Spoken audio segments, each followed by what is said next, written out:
Okay. Okay, what I did was, and I just changed the validation rule from 5-digit zip code to 4 digits. So I'm expecting 4 digits, the zip code from which is coming from the source should be 4 digits. If it has a 5 digits, it goes into failure path. So I just wanted to show you the functionality of the failure as well. Now right click and say execute.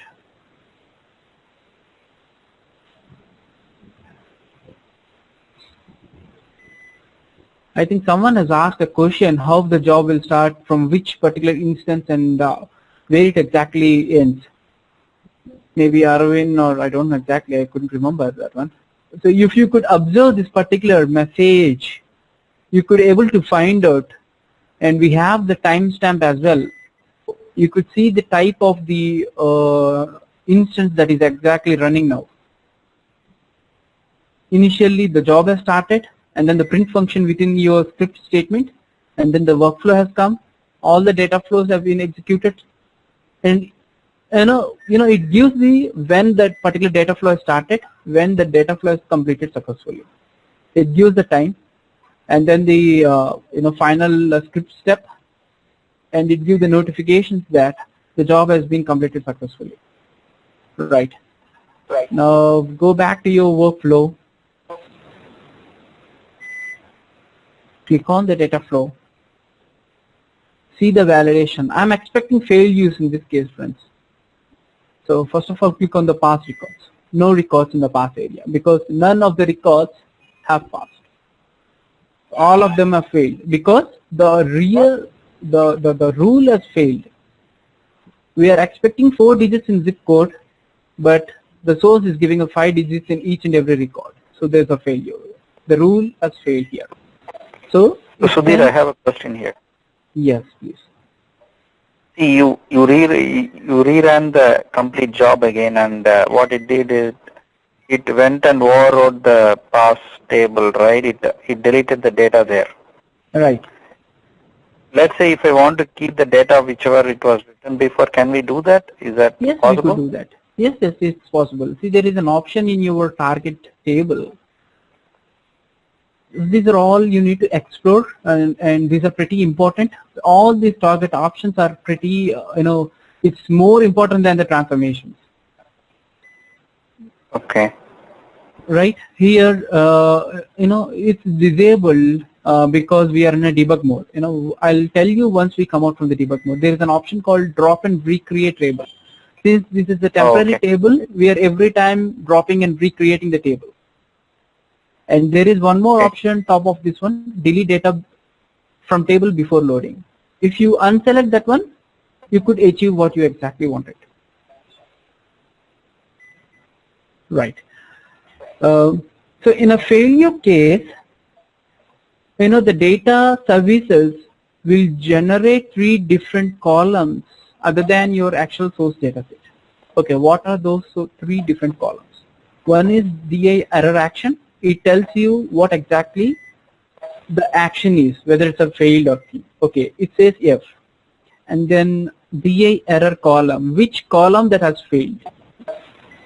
We have selected rule only for the zip code, and the zip code is failed for all the records. That's why it's saying validation failed rule for the zip code. And DI row ID is nothing but the row ID that generates internally. It's nothing but your Oracle kind of row number. Okay.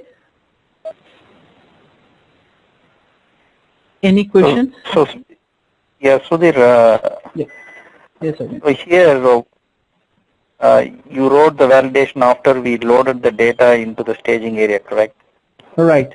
That's correct. So my In question is, previous window, yeah, when please you go ahead. when you get data from multiple sources, okay, Mm-hmm. Mm-hmm. what is the recommendation? Should I first load it, like if I'm getting data from a source system, Mm-hmm. is the recommendation is to load the data first, get all the data first, and then write a validation from the staging area 1 to staging area 2 table? Or what is your, what is your recommendation? Can we write the Right. validation straight away from the source? Right. That's very good question, Arvind. That's really, I appreciate that one. See, validation rules, the best practice is apply the validation rules once you have the data ready for you.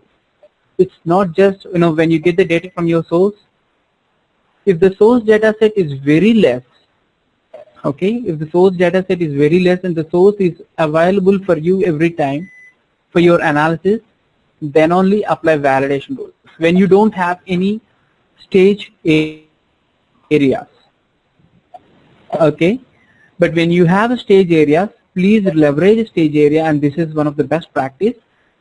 Just get into your stage area, whatever the data sources you have, or multiple or disparate sources, just load into your stage table, then perform your validations into another stage layer, and then load into your final quality data into your final warehouse. That's the best process. Validation is sometimes it's a memory consuming activity, right?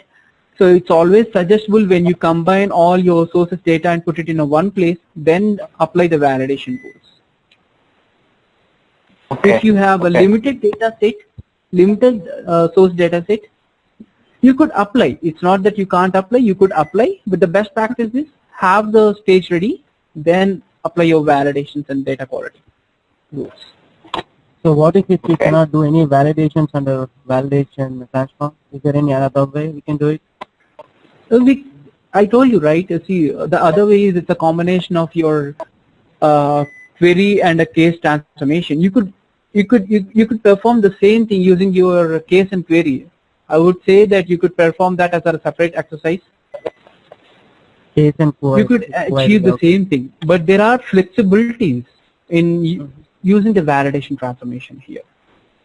Can we use a case and SQL? Can you use a case and a SQL transformation? SQL transformation is that particular transformation can only be used as a source and not anywhere in the data flow. So if you use case and SQL, will SQL gonna be override or like how it's gonna be work?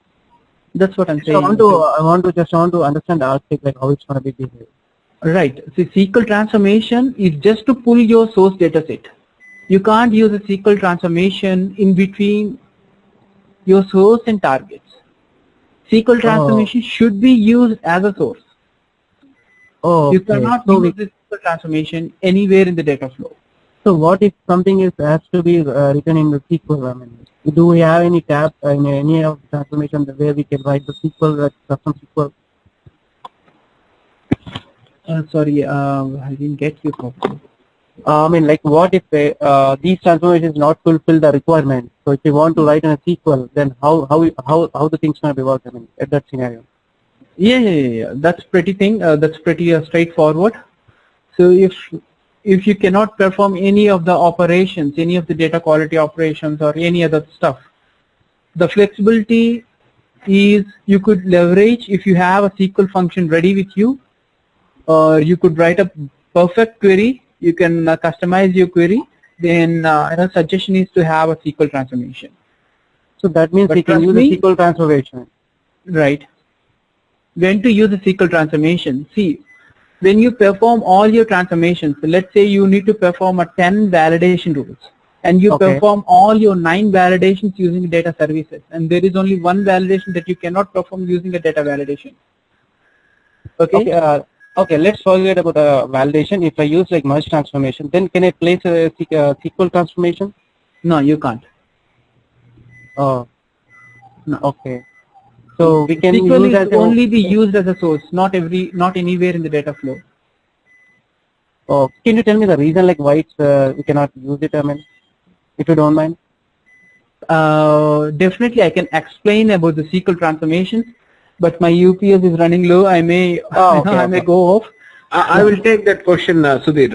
If you have any trouble, you can drop off.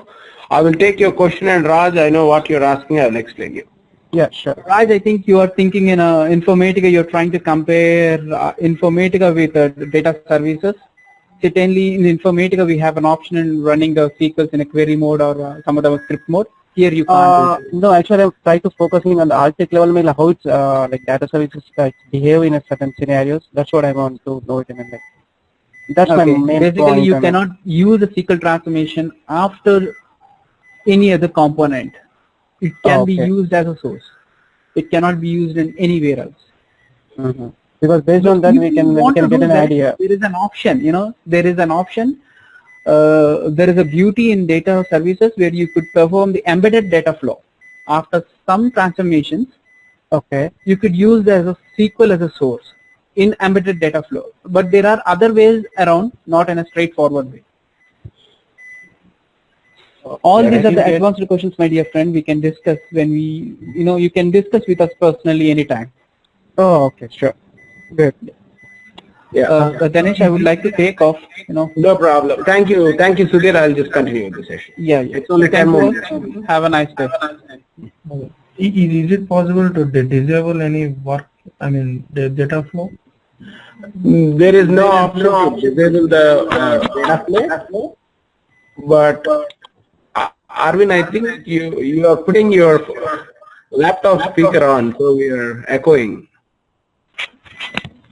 The best way to use this online sessions is, guys, if you have an headphone, the headphone is the best way, or you can use the speaker and also the headphone combination. That is also one best way. But if you try to use only the computer, what will happen is I'm getting your question and my microphone will try to again repeat the same thing. Okay. So his question is, after I have built the entire data flow, after I build the entire job, not the data flow. After I build the entire job, you wanted to skip a particular data flow and run the remaining job. Data services doesn't provide you any option like that, because the only executable object in data services is a job. You cannot execute a workflow by itself. You cannot execute a project by itself. You cannot execute a data flow by itself, a script by itself. No, only a job can be executed. So there are workarounds which they have provided us. Based on that, using that based on our requirement, we can certainly do that. So that's a good question he has put in. So there is a new way, there is a way that I would show you, which you may be using it in every of your projects. That is a regular requirement. So if you look at the tool palette, you have a conditional, you have a while loop. So we can use a conditional. So I'm using a conditional saying that, for example, you just tell me one condition, guys. When do you want to skip a data flow? I will give you 10 different conditions, but you go ahead and tell me how we would do the same.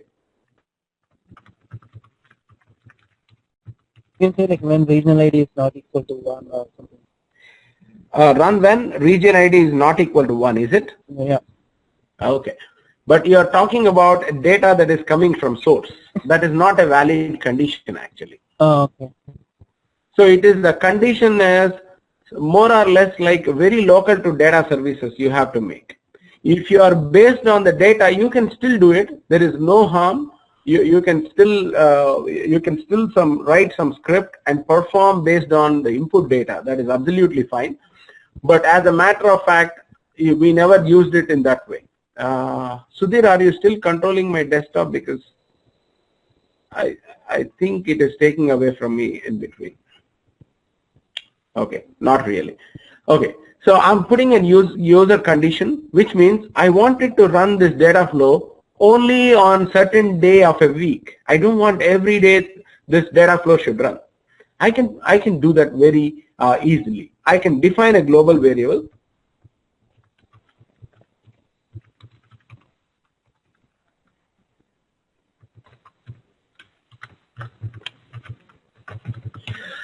You want only a certain day. You can pick a day of the week. Let us say Thursday. So how would I get the input as Thursday? You can write very well several functions. We have the system date. From system date you can capture it. All that is possible.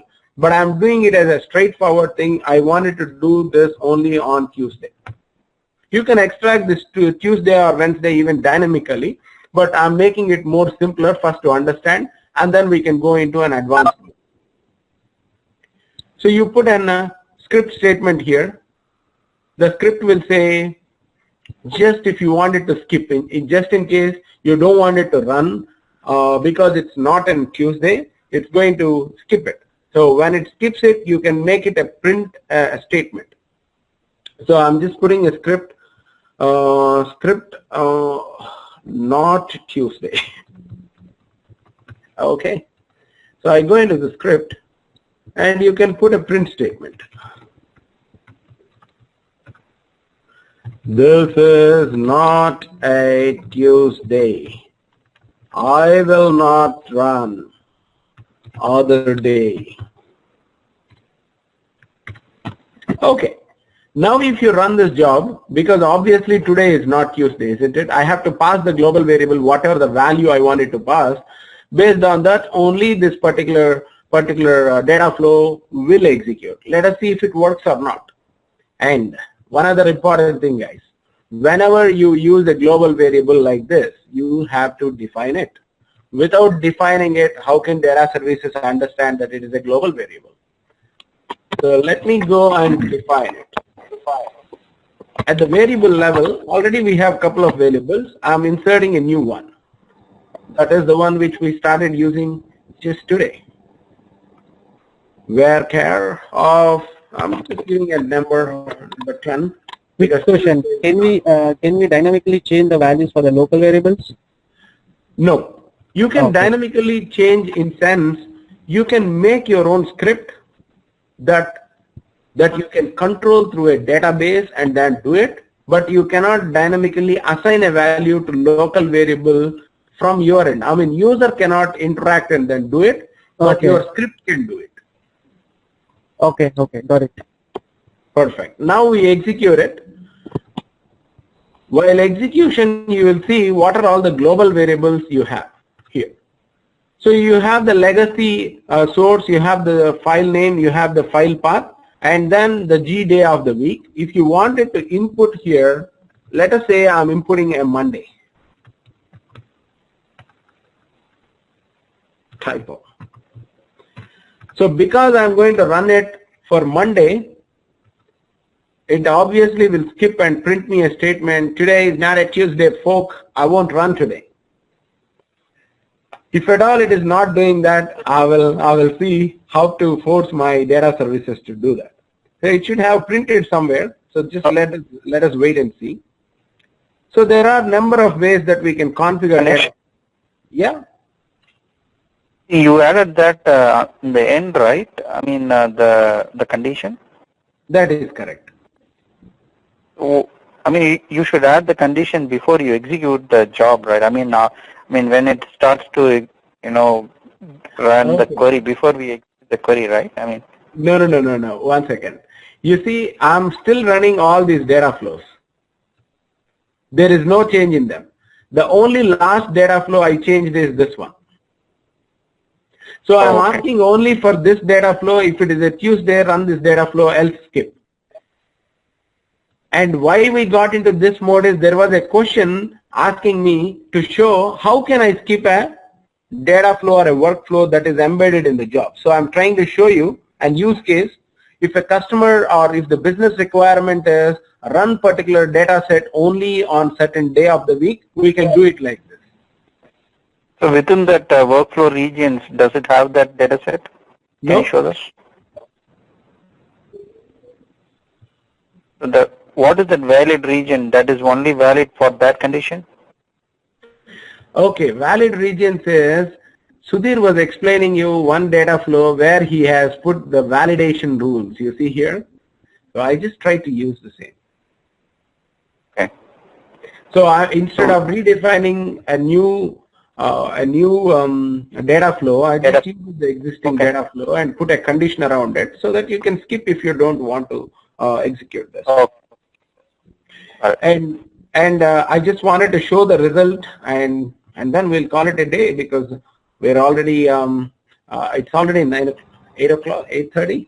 1 second, it's already 8 o'clock. So the schedule we just passed by 5 minutes, but that should be fair enough for everyone. 5 minutes here and there, please adjust, guys. We try to do it as punctual as on time, but sometimes it will be a little delay.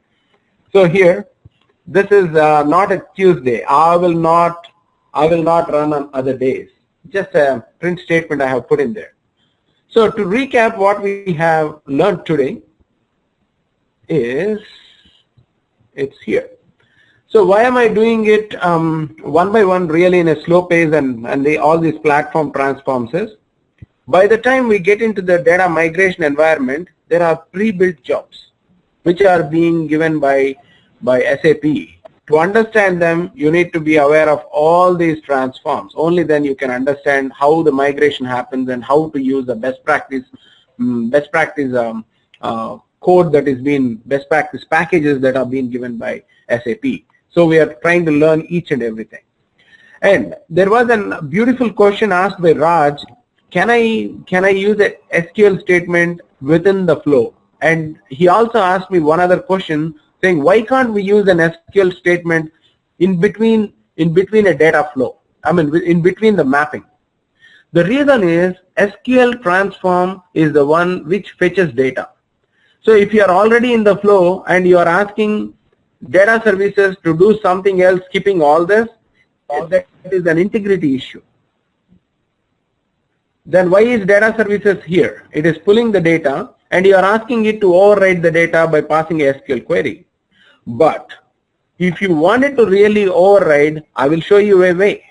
But when we can connect it offline, because giving that information will confuse everyone, but you can do it. You can use an SQL push down anywhere in a where class and it will push down and fetch the data as you wish. You can use any other function by using a push down SQL too. Oh, okay. Okay. That's perfect. Okay, guys. Any other questions for today, or we call it a day and catch up tomorrow? Yeah, we are done. Okay, just let me do a roll call. And I saw one of the question from Arvind. He sent it to me privately. I think already Sudhir has answered it. How will data be passed to a merge transform if you keep a query transform before merge? Yes. From the query transform, it can obviously push the data into merge transform. There is no problem to use them in a combination. That works absolutely fine. You can practice and see. Query transform is nothing but it's just a logical or placeholder for the data that you're getting. Anything in data services will not hold data. It can only just process the data. That is a very important thing that you'll have to understand. Perfecto. I will do a roll call and we call it a day, guys. So Abdul, do you have any questions for today?